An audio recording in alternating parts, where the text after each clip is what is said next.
Williams. Who's the guy that just died? Michael something. He's a actor. Oh, the Michael something. Oh, that guy that was in.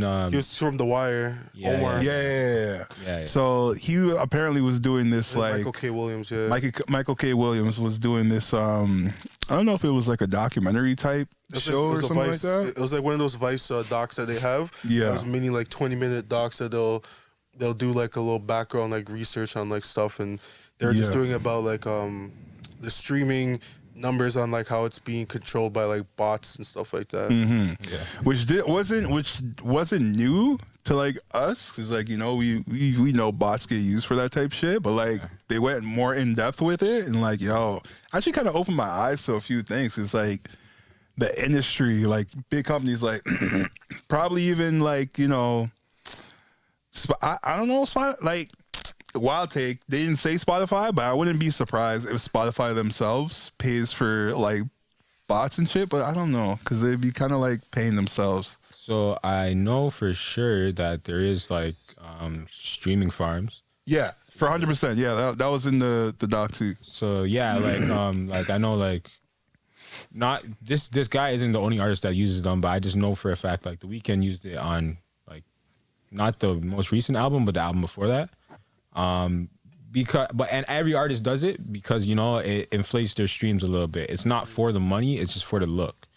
It's for like the optics of like, hey, like, yeah, my music is streaming pretty far right now. Yeah, because that gets some money, because you can show the label or whoever, hey, look, I got this much, whatever. Exactly. I'm pulling in views. Yeah, you get more leverage. Promote your shit on with my brand, because I get so many, you know, so many looks this way.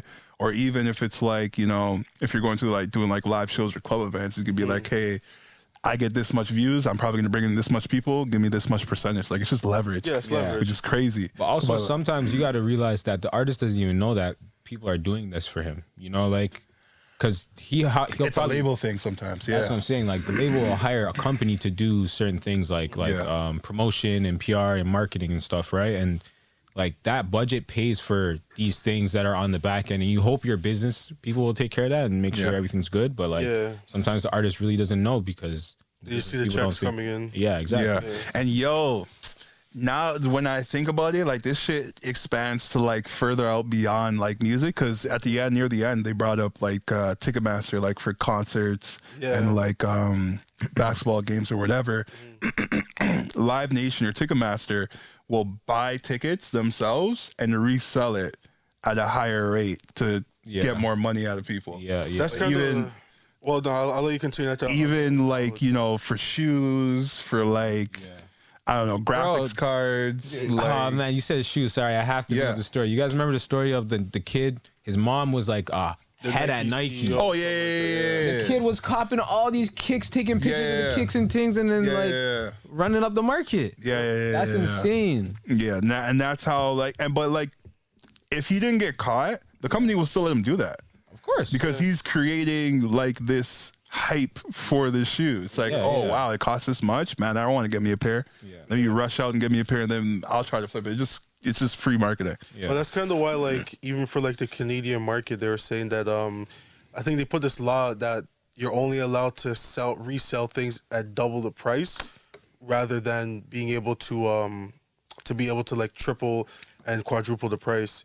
So like when it comes to like certain events, and when it comes to like even reselling certain merch, they're just trying to really emphasize that like you can't just flip it like that, since a lot of it's just being bought up by bots. Yeah, I heard about that. That's for, he's talking about for tickets.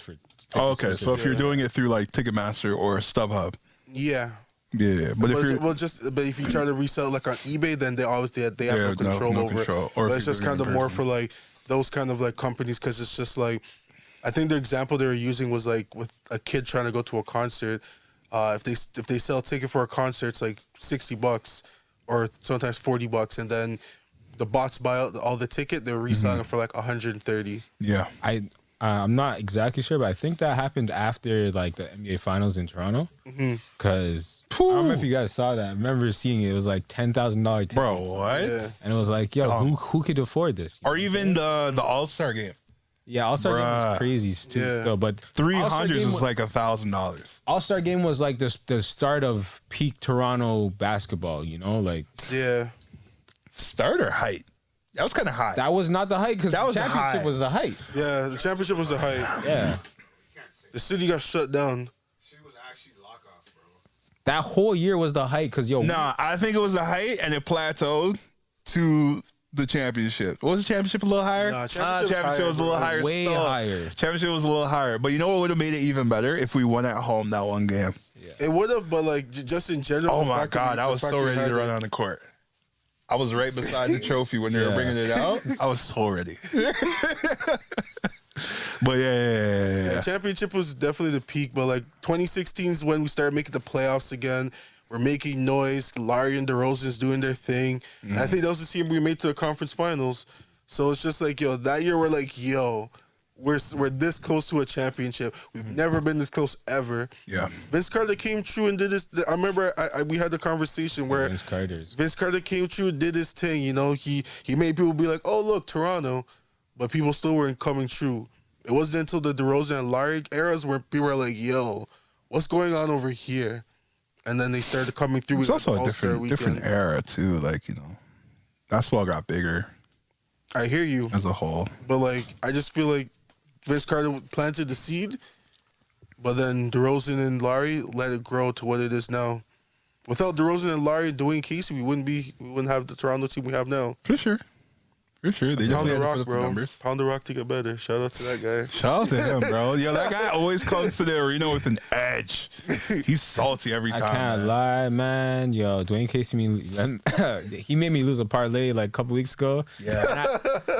And someone said it after Yeah. the game. They're just like, yo, Detroit is 5-0 against Raptors. Since Yeah. he hasn't been coaching here. Yeah. So I am done betting against that guy. Yeah, man. If it's Toronto and him, Yeah, every time you be. line it up. That's what I'm saying. This guy's like, I know this team. I know everything in here. I put a rock in here, Yeah. and these guys took it out once I left. If you're Nick Nurse, are you cheese? Because that's kind of a dig at Nick Nurse. Because Nick Nurse used to be under him as a coach. Nah, because you know that's your mentor. You So know, he's sonning him. Dwayne Casey's sonning him. yeah. The I way feel a like way still. in a way like you know how what's the book called again? I think Art of War? not the Art of War. It's like the 100 Laws of Power, something like that. 48 48 laws 40 of Laws power? of Power. Mm-hmm. I remember one of us like, yo, never surpass your mentor in front of them. Because Okay. you don't want to embarrass your mentor in front of everyone.